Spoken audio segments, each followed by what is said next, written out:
हरि ओम तत्सत। अध्यात्म रामायण उत्तरकांड नवम सर्ग। महाप्रयाण। उमा कहूँ मैं अनुभव अपना, सत हरि भजन जगत सब सपना। भगवान शिव अपनी पार्वती जी से कहते हैं, हे उमा, मैं अपने अनुभव से कहता हूँ, केवल हरि का निरंतर स्मरण ही एकमात्र सत्य है। बाकी इस जगत में सब कुछ केवल स्वप्न मात्र है। श्री महादेव जी पार्वती जी से बोले,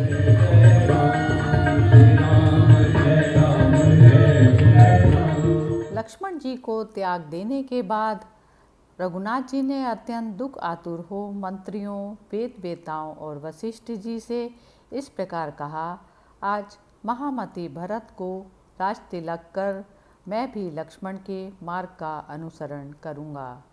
रघुनाथ जी के इस प्रकार कहने पर पूर्ववासी और देशवासी लोग दुख आतुर होकर जड़ से कटे हुए वृक्ष के समान पृथ्वी पर गिर पड़े। राम जी का कथन सुनकर भरत जी को भी मूर्छा आ गई। उन्होंने रघुनाथ जी के निकट राज्य की निंदा करते हुए कहा कि हे रघुश्रेष्ठ, मैं सत्य की शपथ करके कहता हूँ, हे प्रभु, मुझे आपके चरणों की सौगंध है, मैं आपके बिना स्वर्गलोक या भूलोक कहीं के भी राज्य की इच्छा नहीं रखता। हे महाराज राम, इन कुश और लव को ही राज तिलक कीजिए। अवध में वीरवर कुश को और उत्तर में लव को राजा बनाइए। शीघ्र ही शत्रुघ्न को लाने के लिए दूत जाने चाहिए, जिससे वह भी हमारे स्वर्ग वास के लिए जाने का वृतांत सुन ले। भरत जी का कथन सुनकर उनकी ओर देखकर संपूर्ण प्रजा भयभीत तथा राम जी के वियोग से व्याकुल पृथ्वी पर गिर पड़ी। तब भगवान वशिष्ठ जी ने रघुनाथ जी से करुणा युक्त वचन कहा, हे तात, सारी प्रजा पृथ्वी पर पड़ी हुई है, उसे कृपा दृष्टि से देखिए। हे राम, इनके प्रेम भावानुसार तुम्हें भी इन पर कृपा करनी चाहिए। वशिष्ठ जी के वचन सुनकर रघुनाथ जी ने उन सबों को उठाया और उनका सत्कार कर उनसे प्रेम पूर्वक पूछा, कहो मैं तुम्हारे लिए क्या करूं? तब प्रजानन हाथ जोड़कर रघुनाथ जी से भक्तिपूर्वक बोले, आप जहां जाना चाहते हैं हम भी वहीं आपका अनुगमन करेंगे। यही हमारी सबसे बड़ी प्रसन्नता और अक्षय धर्म है। हे राम, हमारे हृदय में आपका अनुगमन करने का ही दृढ़ विचार है। अतः हे रघुनंदन, आप तपोवन, नगर, स्वर्ग आदि कहीं भी जाएं, अब हम स्त्री पुत्र आदि के सहित सर्वथा आपका ही अनुसरण करेंगे। तब रघुनाथ जी ने उनके मन की दृढ़ता और काल का वचन समझकर उन भक्त पूर्ववासियों से बहुत अच्छा, ऐसा ही करो, यह कह दिया। फिर ऐसा निश्चय कर प्रभु रास ने उसी दिन कुश और लव को अपने अपने राज्य पर भेजा। उनमें से प्रत्येक को 8,000 रथ, 1,000 हाथी और 60,000 घोड़े दिए तथा बहुत से रत्न, धन और हृष्टपुष्ट मनुष्यों को साथ कर दिया। कुश और लव राम जी को प्रणाम करके बड़ी कठिनता से चले। इसी समय रघुनाथ जी ने शत्रुघ्न जी को लाने के लिए दूत भेजे। उन दूतों ने तुरंत ही जाकर काल का आगमन, दुर्वासा जी की करतूत, लक्ष्मण जी का महाप्रयाण, रघुनाथ जी की प्रतिज्ञा, पुत्रों का अभिषेक और अब राम क्या कहना करना चाहते हैं, ये सब समाचार शत्रुघ्न जी से निवेदन कर दिए। इस प्रकार दूतों के मुख से अपने कुल के नाश का समाचार सुनकर शत्रुघ्न जी अति व्याकुल हुए, किंतु फिर धैर्य धारण कर तुरंत ही अपने दोनों पुत्रों को बुलाया और उनमें से महाबली सुबाहु को मथुरा के और युवकेतु को विदिशा नगरी के राज्य पर अभिषिक्त कर स्वयं बड़ी शीघ्रता से रघुनाथ जी के दर्शन के लिए अयोध्या को चले। वहां पहुंचने पर उन्होंने अपने तेज से अग्नि के समान दैदीप्यमान महात्मा राम को 2 वस्त्र धारण किए और चिरजीवी ऋषियों से घिरे हुए देखा। महामति शत्रुघ्न जी ने लक्ष्मीपति श्री रघुनाथ जी को प्रणाम किया और फिर हाथ जोड़कर ये धर्मयुक्त वाक्य कहे। हे कमल नयन, मैं अपने राज्य पर दोनों पुत्रों का अभिषेक कर आया हूँ। हे राजन, अब मैंने भी आप ही का अनुगमन करने का निश्चय कर लिया है, ऐसा आप जानें। हे वीर, मैं आपका भक्त हूँ, अतः आपको मुझे छोड़ना ना चाहिए। शत्रुघ्न का दृढ़ निश्चय जान रघुनाथ जी ने कहा, तुम आज दोपहर के समय तैयार रहो।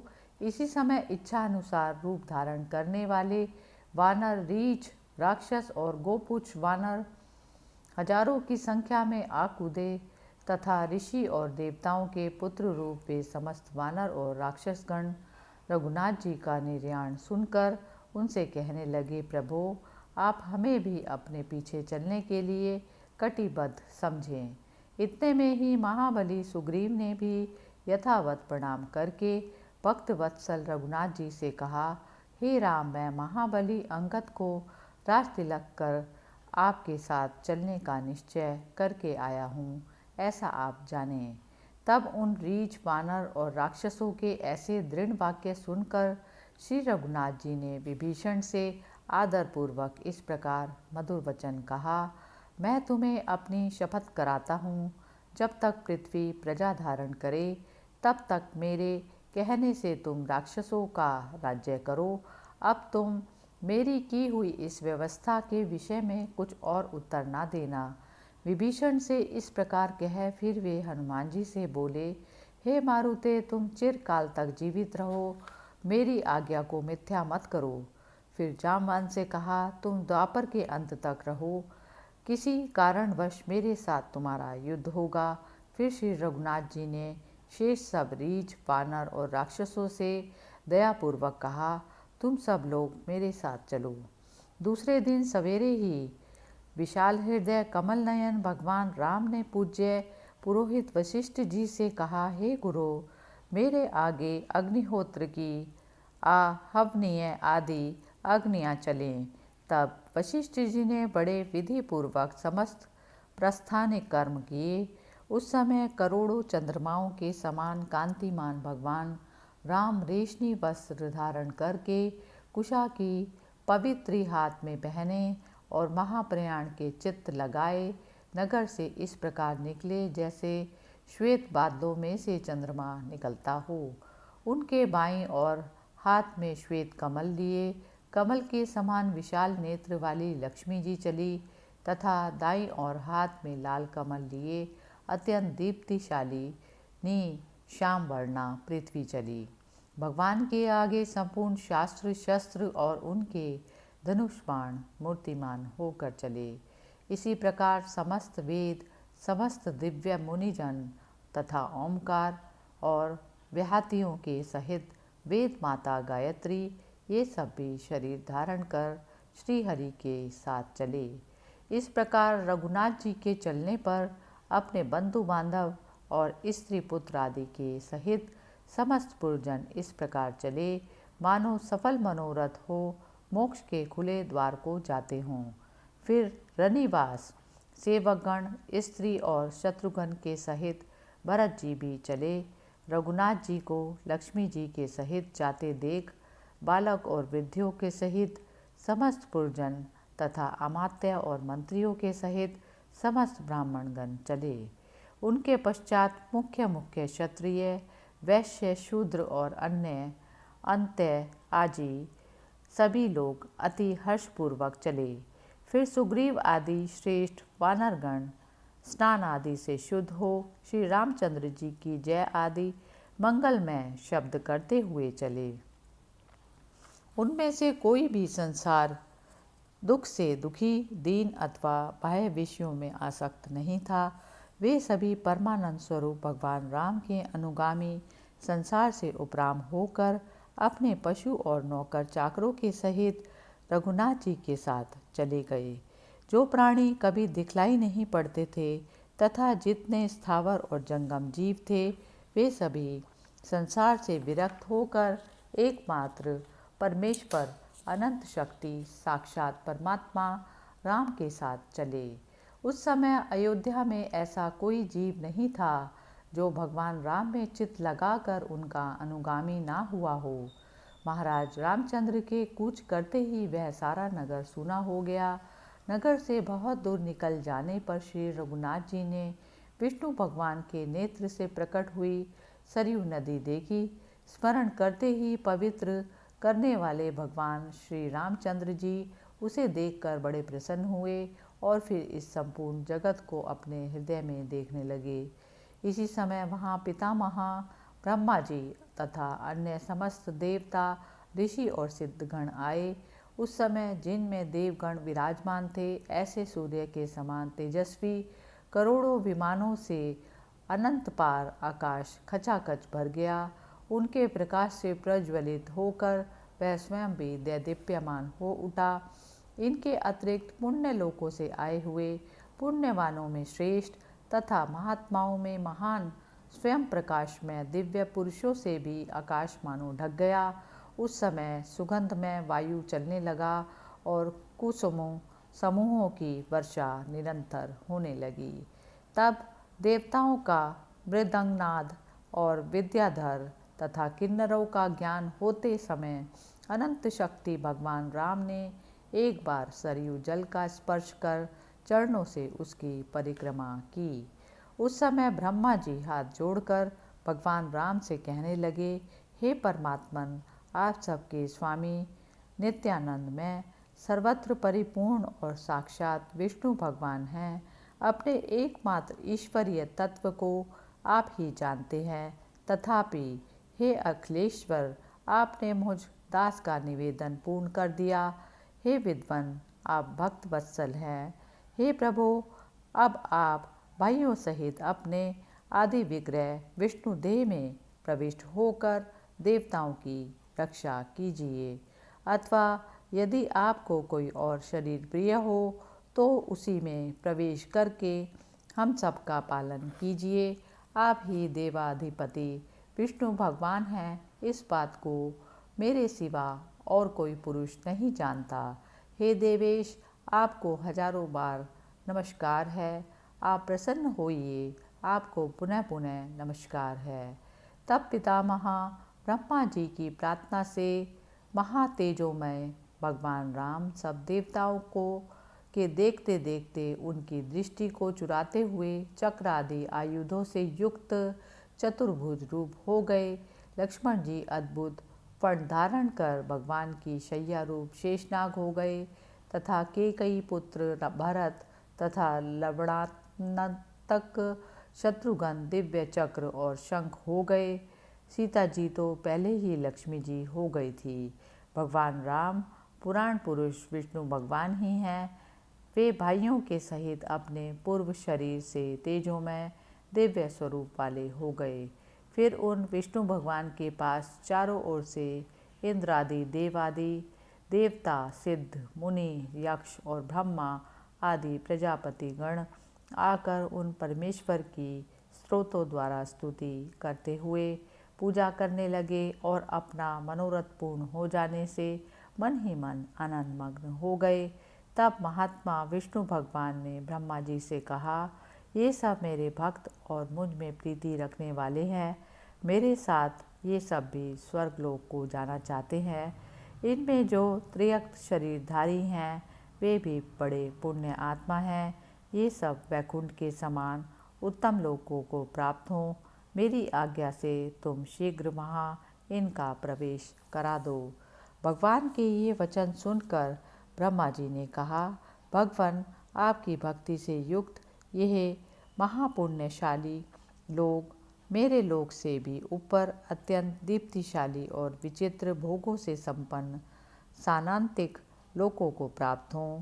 राम, और भी जो लोग मरने के समय ही आपका पवित्र नाम लेंगे अथवा जो भूल कर भी आपका भजन करेंगे, वे भी योगियों को प्राप्त होने वाले योग्य उन्हीं लोकों को जाएंगे। यह सुनकर समस्त वानर और राक्षस आदि अति प्रसन्न हुए और जल स्पर्श करके शरीर छोड़ने लगे। वे रीछ और वानर आदि जिस जिस के अंश से उत्पन्न हुए थे उस देवता को ही प्राप्त हो गए। वानरराज सुग्रीव सूर्य के वीर्य से उत्पन्न हुए थे, अतः वे सूर्य में लीन हो गए। उसके बाद अयोध्या निवासी लोग सरयू के जल में डूब डूब कर मनुष्य देह को त्याग दिव्य आभूषणों से विभूषित हो विमानों पर चढ़कर सानांतरिक नामक लोकों में पहुंच गए। जो तिर्यक योनियों से उत्पन्न हुए थे, वे कुकर शूकर आदि भी भगवान राम की दृष्टि पड़ने से जल में डूबकर स्वर्गलोक को ही चले गए। जो देशवासी लोग यह सब कौतुक देखने के लिए आए थे, वे भी श्री रामचंद्र जी का दर्शन कर संसार की आसक्ति छोड़कर लोक गुरु परमेश्वर भगवान विष्णु का स्मरण करते हुए जल स्पर्श कर अनायास स्वर्ग को चले गए। श्री महादेव जी ने भगवान राम की कथा का परिशिष्ट रूप यह इतना ही उत्तरकांड कहा है। जो पुरुष इसका 1/4 श्लोक भी पढ़ता है, वह अपने हजारों जन्मों के पापों से मुक्त हो जाता है। नित्य प्रति अनेकों पाप करने वाला पुरुष यदि भक्तिपूर्वक इसका 1 श्लोक भी पढ़े तो संपूर्ण पाप राशि से छूटकर श्री राम के सालोक्य पद को प्राप्त हो जाता है, जो दूसरों के लिए अलभ्य है। श्री रघुनाथ जी की प्रेरणा से उनकी इस कथा को, जिसमें भविष्य चरित्रों का ही वर्णन किया गया है, पहले श्री महादेव जी ने रचा था। इसको सुनकर श्री रामचंद्र जी बड़े प्रसन्न होते हैं। रामायण नामक यह अनंत पुण्यप्रद काव्य श्री शंकर भगवान ने पार्वती जी से कहा है।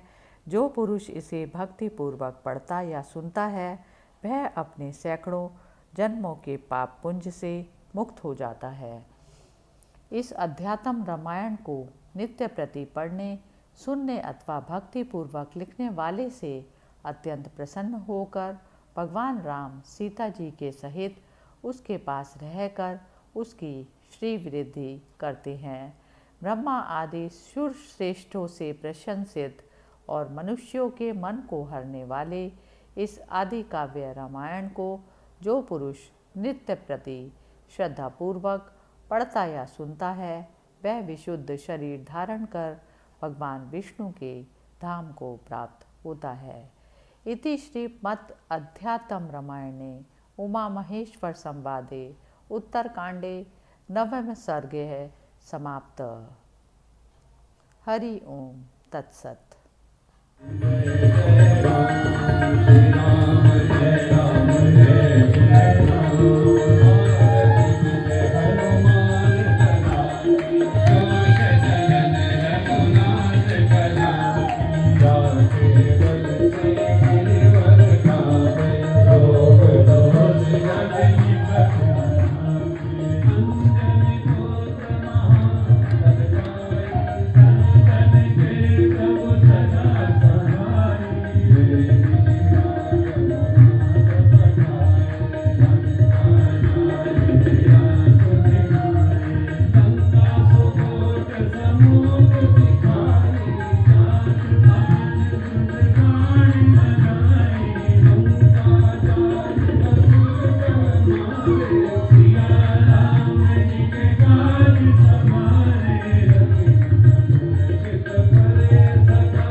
साक्षात परमेश्वर श्री महादेव जी द्वारा पार्वती जी के प्रति कहे हुए 7 कांडों से युक्त इस शुभप्रद अध्यात्म रामायण में 64 सर्ग हैं।